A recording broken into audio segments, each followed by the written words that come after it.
Para dar início ao nosso trabalho, eu proponho a reflexão dessa frase.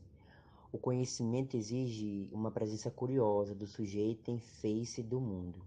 Requer uma ação transformadora sobre a realidade. Demanda uma busca constante. Implica uma invenção e uma reinvenção. Paulo Freire.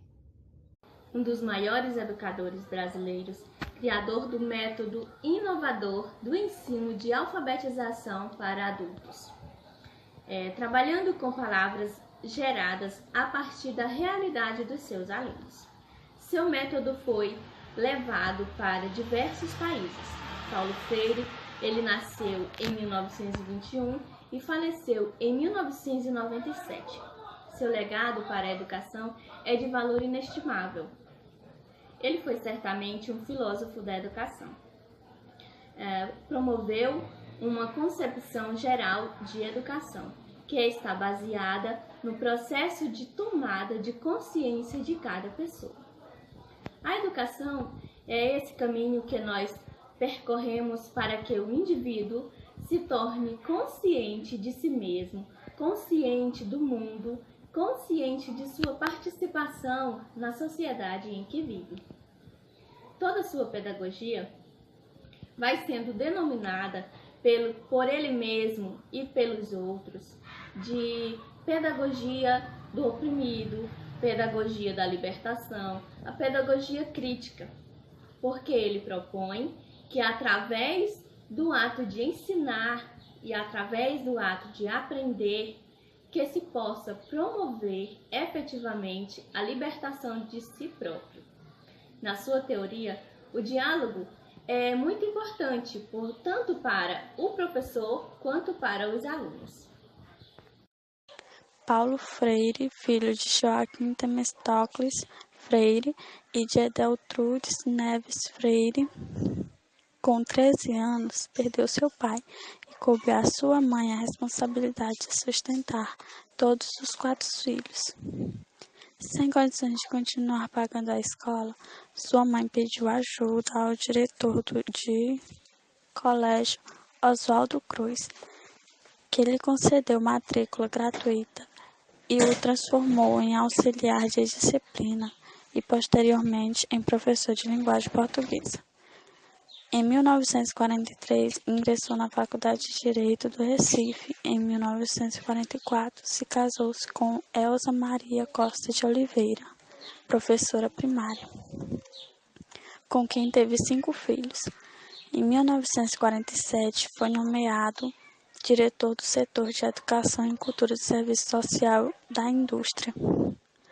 Em 1955, junto com outros educadores, fundou no Recife o Instituto Capibaribe.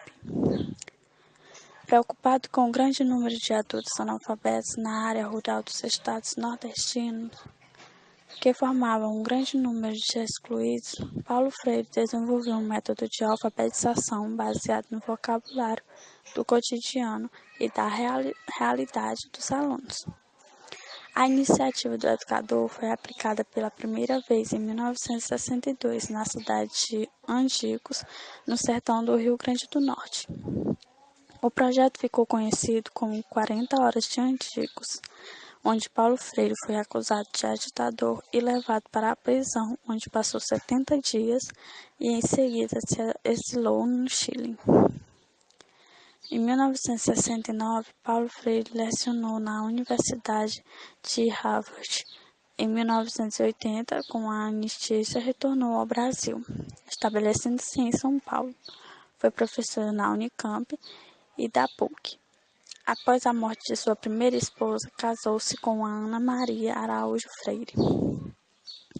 Paulo Freire desenvolveu algumas obras. Delas foram Educação como Prática da Liberdade, Pedagogia do Oprimido, Cartas à Guiné-Bissau, Educação e Mudança, Prática e Educação, por uma Pedagogia da Pergunta, Pedagogia da Esperança, Professora Sim, Tia Não, Carta a Quem Ousa Ensinar. A Sombra desta Mangueira, Pedagogia da Autonomia. O lugar da filosofia na formação do professor. A filosofia, na formação do professor, ela vem para não só para compreensão, mas também para transformação. Ou seja, ela busca compreender e transformar a realidade daquilo que o momento oferece. E com isso ela exige do educador que ele busque trazer até o aluno formas de ensino atuais, de problemas, trazendo problemas da época e da demanda na realidade. A interpretação do mundo ou de formas de educação humana não basta na concepção de Freire. O importante é usar dessas reflexões filosóficas de interpretação humana para que a partir daí haja uma transformação, tanto pessoal como social. Então, é muito importante a formação filosófica na formação do professor, porque é a partir daí que ele vem trazer ao aluno essa forma de filosofia, de ensino, de pensamento, que Freire impôs, que é da percepção de Freire, né? No caso, não só pensar, não só refletir, mas também usar dessas reflexões para transformar o mundo em que vivemos.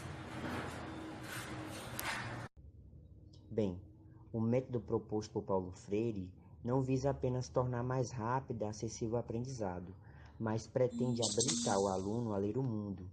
Na expressão famosa do educador, trata-se de aprender a ler a realidade ou conhecê-la, para em seguida poder reescrever essa realidade, ou seja, transformá-la. A alfabetização é para o educador o modo de os desfavorecidos romperem o que chamou de cultura do silêncio e transformar a realidade como sujeito da própria história. No conjunto do pensamento de Paulo Freire, encontra-se a ideia de que tudo está em permanente transformação e interação. Por isso, não há futuro a priori, como ele gostava de descrever ou repetir no decorrer da vida, como crítica aos intelectuais de esquerda que consideravam a emancipação das classes desfavorecidas como uma inevitabilidade histórica. Esse ponto de vista, defendido por Paulo Freire, implica a concepção do ser humano como histórico e inacabado, e, consequentemente, sempre pronto a aprender. No caso particular dos professores, isso se reflete na necessidade de formação rigorosa e permanente. Freire dizia, numa frase famosa, que o mundo não é, o mundo está sendo. Embora o trabalho da alfabetização de adultos desenvolvido por Paulo Freire tenha passado para a história como método, a palavra não é a mais adequada para definir o trabalho do educador, cuja obra se caracteriza mais por uma reflexão sobre o significado da educação. Toda a obra de Paulo Freire é uma concepção de educação embutida numa concepção de mundo, de José Estácio Romão. Mesmo assim, distingue-se na teoria do educador pernambucano 3 momentos claros de aprendizagem. O primeiro é aquele em que o educador se inteira daquilo que o aluno conhece, não apenas para poder avançar no ensino dos conteúdos, mas principalmente para trazer a cultura do educador para dentro da sala de aula. O segundo momento é o de exploração das questões relativas aos temas em discussão, o que permite que o aluno construa caminho do senso comum para uma visão crítica da realidade. Finalmente, volta-se do abstrato para o concreto, a chamada etapa de problematização. O conteúdo em questão apresenta-se dissecado, o que deve sugerir ações para superar impasses. Para Paulo Freire, esse procedimento serve ao objetivo final do ensino, que é a conscientização do aluno. Vamos entender agora quais são os principais influenciadores que fizeram com que Paulo Freire ele formasse ideias e concepções a respeito da educação. Freire foi bastante influenciado pelo francês Emmanuel Mounier, que por sua vez foi influenciado por Rousseau. Aliás, na medida em que Freire se aproximou do personalismo de Mounier, também se distanciou em alguns aspectos do marxismo. Quando a visão de pedagogia do amor de Paulo Freire que consistia em uma relação afetuosa de parceria e diálogo entre educador e educando. Isso já havia sido proposto e executado com maestrias por Johann Henrique Pestalozzi no final do século XVIII para o início do século XIX. Freire também propôs que se acabasse com o falso amor, com a falsa generosidade, defendendo a quebra da contradição entre opressores e oprimidos, ideia que depois foi bem desenvolvida por Robert Mangabeira Ruger, inclusive com propostas de reformas em políticas públicas de naturezas variadas. Sobre o tema Paulo Freire, nós vamos observar um pequeno trecho retirado de Pedagogia do Oprimido, onde ele cita por que motivo ele queria suscitar a ideia de trazer à tona a questão da justiça social, a questão de valorizar a ideia de cada pessoa. Olha o que diz o texto retirado do livro Pedagogia do Oprimido. A ordem social injusta é a fonte geradora, permanentemente, desta generosidade, que se nutre da morte, do desalento e da miséria. Daí o desespero desta generosidade diante de qualquer ameaça, embora tenue a sua fonte. Não pode jamais entender esta generosidade, que a verdadeira generosidade está em lutar para que desapareçam as razões que alimentam o falso amor.